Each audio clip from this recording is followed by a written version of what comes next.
Okay, now this is the second part of the video.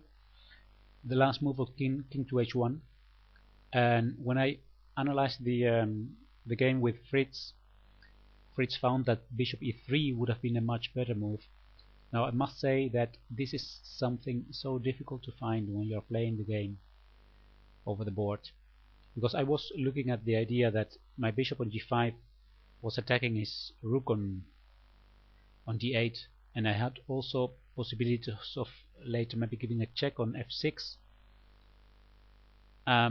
That's why I played king to h1, but I'll show you one beautiful variation that Fritz finds. If the queen goes to e4, then queen e6 is a strong move, sacrificing the knight on c7. The idea is to make way for a check on c8, because if this knight is taken, then follows mate in 3 moves. Check, take, take, king has to go to g7 or h7, then queen g8 is checkmate.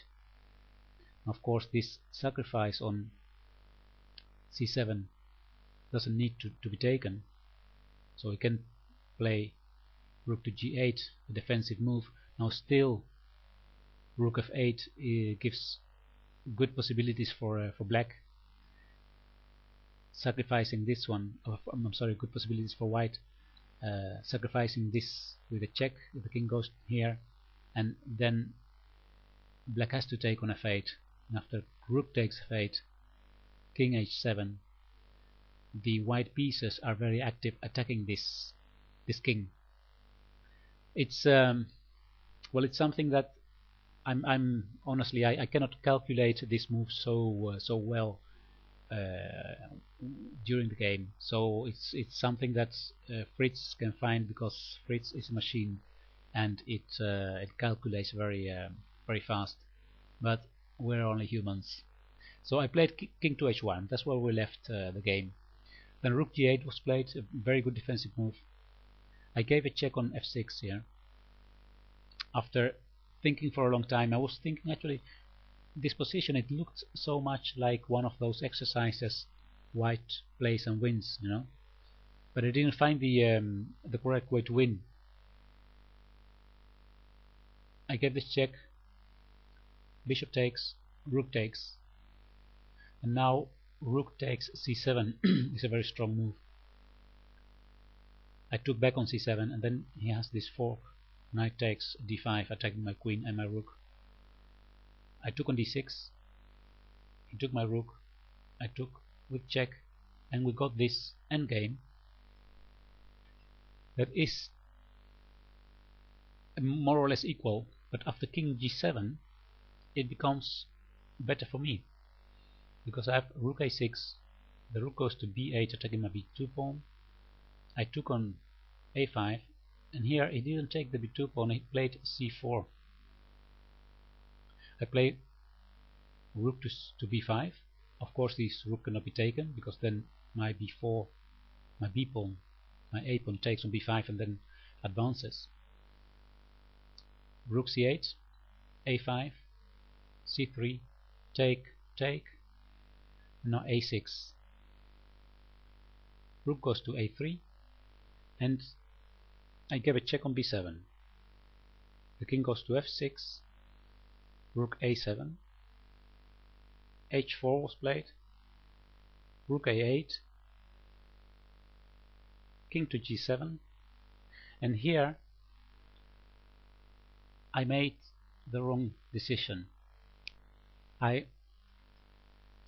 played the move a7, and then it's a draw, a complete draw.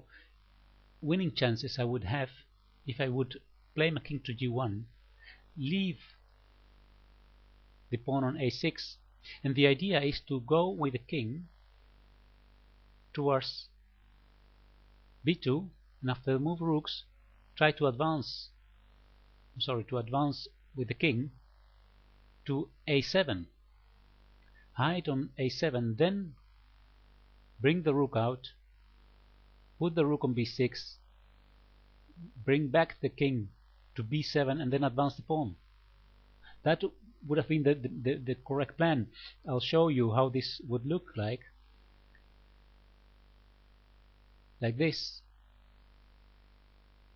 and then I get a winning position, because black must take on g2, because it's impossible before this, it's impossible now to stop the pawn from promoting.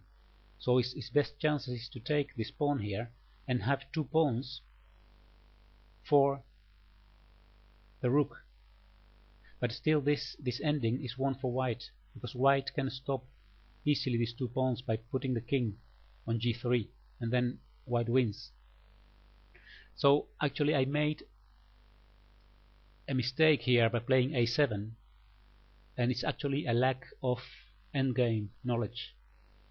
So this is something that has happened now once and will never happen again, because I'll surely remember this type of positions now for the rest of my life, because this was the last mistake that I made. And after this I continued playing and trying something, but it's actually already a total draw.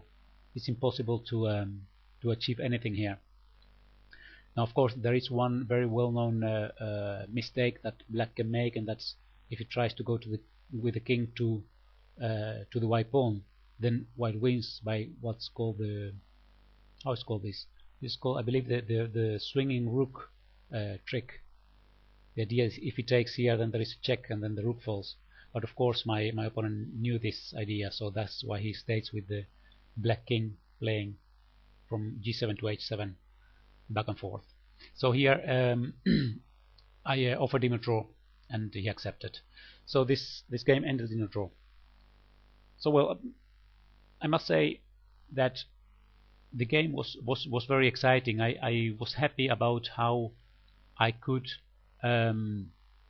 develop my pieces in a way that I could get chances to attack on the king side, and unfortunately the position got so complicated that I was not able to find the correct way of attacking, of finishing the attack.